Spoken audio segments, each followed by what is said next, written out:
नमस्कार बंधुरा offbeat north Bengal tripper आज हमारे द्वितीय दिन और आमरा आछि रामजी बस्तिर एकमात्र थाकार ठिकाना देवराली रिट्रीट होमस्टेते। आजकेर सकालटा शुरू हयेछिलो सेट सूर्य कांचनजंघार दर्शन दिए। सबार साथे तैरी हये आमिओ चले एलाम सकाले जलखाबार खेते। जलखाबारे छिलो गरम गरम पुरी, घुगनी और डिम सेদ্ধ। ऑफबिट नर्थ बेंगलेर प्रथम भिडियोटा यदि आपनारा मिस करे थाकेन ताहले डेसक्रिपशन बक्से आमि एर लिंक दिए देबो, सेखाने गिये देखे नेबेन अथवा आई बाटने क्लिक करेও देखे निते पारेन। एरই মধ্যে আমাদের ড্রাইভার দাদা অনুপজি এসে হাজির আর আমাদের আওয়াজ দিলেন তাড়াতাড়ি এবার বেরোতে হবে। সেই মতন আমরা গাড়িতে উঠে রওনা দিলাম আমাদের গন্তব্যের দিকে। আজ আমাদের গন্তব্য নেপালের একটা সুন্দর জায়গা যার নাম কান্যাম, যার দূরত্ব সুকিয়াপৌড়ি থেকে 27 কিলোমিটার। আমাদের যেতে সময় লেগেছিল প্রায় 1.5 ঘন্টার মতন।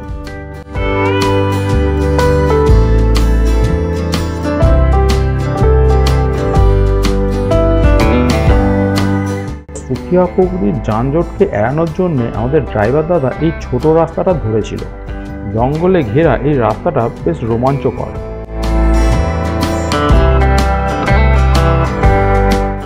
এই রাস্তায় আবার একটা ভিউ পয়েন্টও দেখলাম, কিন্তু আমরা গাড়ি আর দাঁড় করাইনি। ফাইনালি এই রোমাঞ্চকর রাস্তা ত্যাগ করে আমরা মেন রোডে এসে পৌঁছালাম।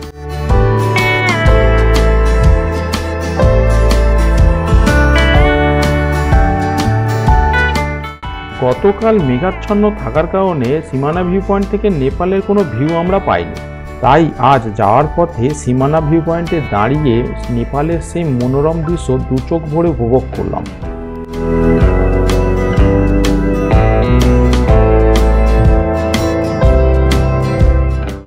এরপর চলে এলাম নেপালের পশুপতি মার্কেটে। এই চেকপোস্টে অরিজিনাল আইডি প্রুফ দেখিয়ে নেপালে ঢোকা সম্ভব। যতক্ষণ আমাদের আইডি প্রুফের এন্ট্রি চলছিল ততক্ষণ আমরা এদিকে কিছু ছবি তুলে নিচ্ছিলাম। এটি হলো সেই ওয়েলকাম টু নেপাল লেখা গেট, যার নিচ দিয়ে আমাদেরকে প্রবেশ করতে হবে নেপালের মধ্যে। এখানে একটা জরুরি ইনফরমেশন দেওয়ার আছে। নেপালে ঢোকার জন্য এখানে একটি পাস করতে হয়, যার মূল্য গাড়ি পিছু 900 টাকা করে লাগে। এই পাসের জন্য আপনাকে আসতে হবে পশুপতিনগর কাস্টম কার্যালয়তে। এই কার্যালয়টি পশুপতি মার্কেটে ঢুকেই ডান দিকে পড়বে। পাস করিয়ে নিয়ে আমরা এগিয়ে গেলাম কান্যামের দিকে। কান্যামে যাওয়ার রাস্তাটা খুবই সুন্দর আর দুধারের ভিউ তো তার থেকে বেশি সুন্দর। আমাদের চোখে দেখা সেই ভিউ আপনাদের সামনে কিছুটা তুলে ধরলাম।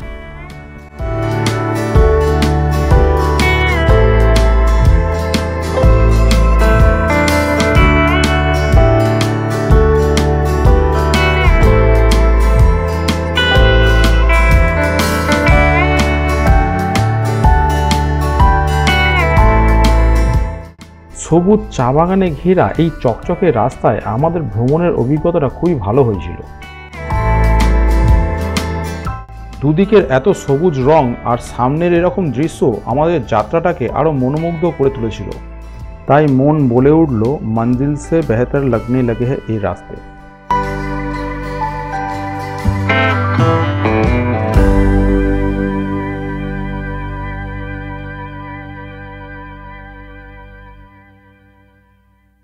ফাইনালি আমরা এসে পৌঁছালাম কান্যাম। আমাদের আসতে প্রায় 2 ঘন্টার মতন সময় লেগেছিল। পাহাড়ের এই সবুজ ও তারই মাঝখানে এমন রঙিন বাড়িঘরদরের সামনে দাঁড়িয়ে মনে হচ্ছিল কোনো ছবির মধ্যে ঢুকে পড়েছি।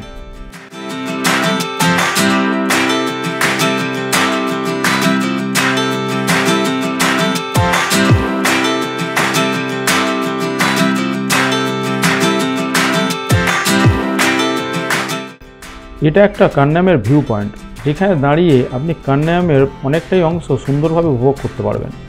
পর্যটকদের বেশ ভালোই ভিড় জমেছিল। প্রত্যেকে এই লেখার সামনে ভিড় করে ছবি তুলছিল, তাই ফাঁকায় ফাঁকায় একা দাঁড়িয়ে যে একটা ছবি তুলব সেই আশা এবারে আর পূরণ হলো না। 350 টাকার বিনিময়ে ছবি তুলে বাঁধিয়েও দিচ্ছে সেরকম ব্যবস্থাও এখানে আছে। এই দিন ওয়েদার ক্লিয়ার থাকায় ভ্যালির ভিউটা ভালো পাওয়া গিয়েছিল। কান্যামে আসার আমাদের কোনো প্ল্যানই ছিল না।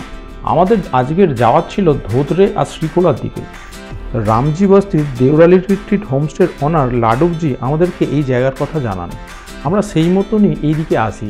এখানে আসার পর বুঝলাম আমাদের ডিসিশনটা ঠিকই ছিল। এবারে আমরা যাচ্ছি আরেকটি ভিউ পয়েন্টে। রাস্তার দুদিকেই এরম বেশ কিছু খাওয়ার হোটেল এবং ছোট ছোট দোকানও দেখতে পেলাম। চাইলে এখান থেকে পেট পুজোটাও করে নিতে পারেন।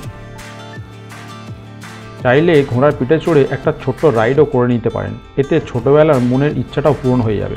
আপনারা চাইলে এই ড্রেসগুলো ভাড়া করে পরতে পারেন।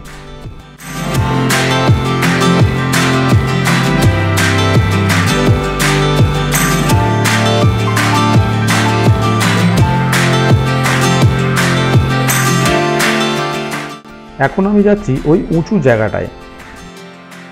এখনও বেশ কিছুটা হাঁটতে হবে, তাই চলা যাক।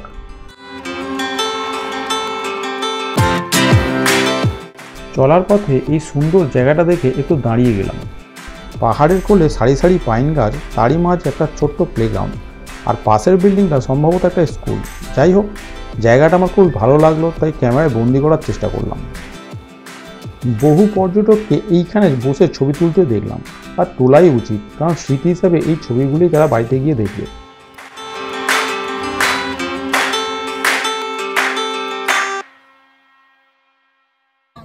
এইবার এই সিঁড়ি দিয়ে উপরে উঠতে হবে, যেটা আমার কাছে খুবই কষ্টকর ছিল।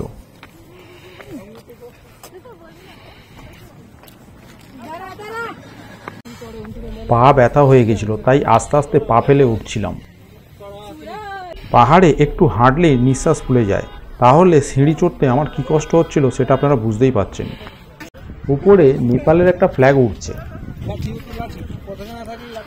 ছোট একটা জায়গা, বেশ কিছু পর্যটককে বসে থাকতে দেখলাম। ওপর থেকে সেই প্লেগ্রাউন্ডটা আরও বেশি ভালো লাগছে দেখতে। সবুজ চা বাগানের মধ্যে দিয়ে ওই রাস্তাটা উঁচু পাহাড়ের দিকে উঠে গেছে, আর রাস্তার ধারে সারি সারি পাইন গাছ, তার পাশে বড় পাহাড়। এই দৃশ্যের কোনো তুলনা হয় না। যারা মিরিক, সুকিয়াপুকুরি, ধোতরে, শ্রীখোলা এইসব দিকে আসছেন, তারা একবার এই জায়গাটা ভিজিট করুন। আমি শিওর প্রত্যেকের কাছে এই জায়গাটি খুবই প্রিয় হয়ে উঠবে। এরপরে কান্যাম থেকে ফেরার পথে এই মনেস্ট্রিটা ভিজিট করলাম। এইটা মনেস্ট্রির গেট।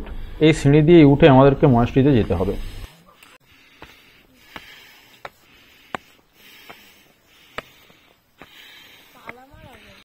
ওপরে এসে শুনলাম মনেস্ট্রি এখন বন্ধ আছে, তাই আর কি করব, চারপাশটা এমনি ঘুরে নিই।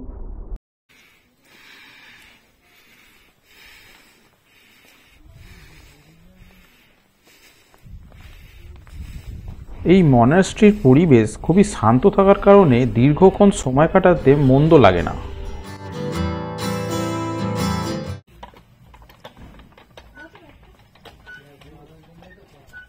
এরপর এলাম এই জায়েন্ট বুদ্ধা স্ট্যাচু দেখতে। সামনে গাড়ি পার্কিংয়ের জায়গা আছে, সেখানে গাড়ি ছেড়ে একটু হেঁটে আসতে হবে, আর এই সিঁড়িও চড়তে হবে।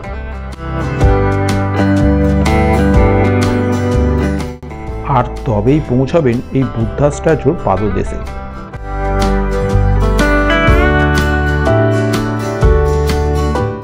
উপর থেকে এক প্রান্তের ভিউ কিছুটা এরকম দেখতে পাওয়া যায়, আর অপর প্রান্তের ভিউ এরকম, চা বাগান আর ভ্যালি।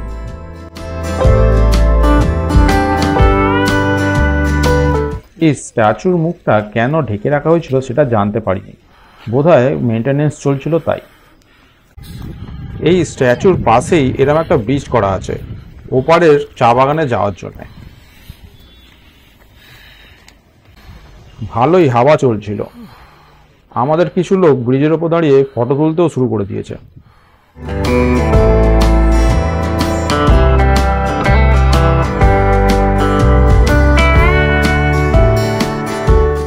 আমারও ইচ্ছে হলো সবার সাথে তাল মিলিয়ে ব্রিজের ওপর দাঁড়িয়ে একটু ছবি তুলতে, তাই চলে এলাম ব্রিজের ওপরে। ব্রিজটা বেশ শক্তপোক্ত, কারণ ভয় লাগা সেরকম কারণ নেই। ব্রিজের ওপর থেকে এই দিকটা দেখতে বেশ ভালোই লাগছিল। এরপর আমরা আমাদের হোমস্টেতে ফেরার রাস্তা ধরলাম। এই রাস্তায় যতই এগোতে থাকলাম, মেঘ ততই আমাদের ঘিরে ধরলো, আর চারিদিকে কিরকম ধোঁয়া হয়ে গেল। আমরা সমতলবাসীরা সেখানে এইসব জিনিস তো আর দেখতে পাই না, তাই এইসব দেখার জন্যই বারে বারে পাহাড়ে ছুটে আসি। বিকেল 4:30 নাগাদ আমরা হোমস্টেতে ফিরে আসি। তারপর আমরা লাঞ্চ করে নিয়ে নিজেদের রুমে গিয়ে খানিকক্ষণ রেস্ট নিই। 6:30 নাগাদ আমাদেরকে ক্যাম্প ফায়ারের জন্য ডাক দেয়, আর আমরা সেই মতন চলে আসি নিচে। এইরকম কনকনে ঠান্ডায় আগুনের তাপ নিতে কার না ভালো লাগে বলুন, আর তার মধ্যে যদি হয় এরম সুস্বাদু বারবিকিউ চিকেন, তাহলে তো সোনে পে সুহাগা। এখানে একটা ইনফরমেশন দিয়ে রাখা উচিত, এই ক্যাম্প ফায়ার এবং বারবিকিউ করার জন্য আগে থেকে আপনাকে বলে রাখতে হবে, এবং এই ক্যাম্প ফায়ারের জন্যে আপনাকে দিতে হবে 500 টাকা, আর প্রতি কেজি চিকেনের জন্য 1000 টাকা করে দিতে হবে। সব ডিটেলস ভিডিও শেষে এবং ডেসক্রিপশন বক্সে দেওয়া থাকবে, সেখানে গিয়েও দেখে নিতে পারেন। ক্যাম্প ফায়ারও হলো, বারবিকিউ হলো, তাহলে নাচটা কেন বাকি থাকবে?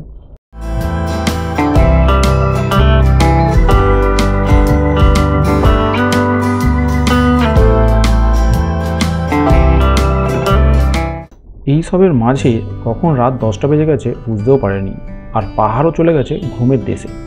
আর ক্যাম্প ফায়ারে সেই দাউ দাউ করে জ্বলে ওঠা আগুন নিজের তাপ কমিয়ে এখন নিভে যাওয়ার পথে। আমরাও ডিনার সেরে শুতে চলে গেলাম। নতুন সকাল, একটা নতুন জায়গা নিয়ে আপনাদের সাথে পরের ভিডিও দেখা হবে।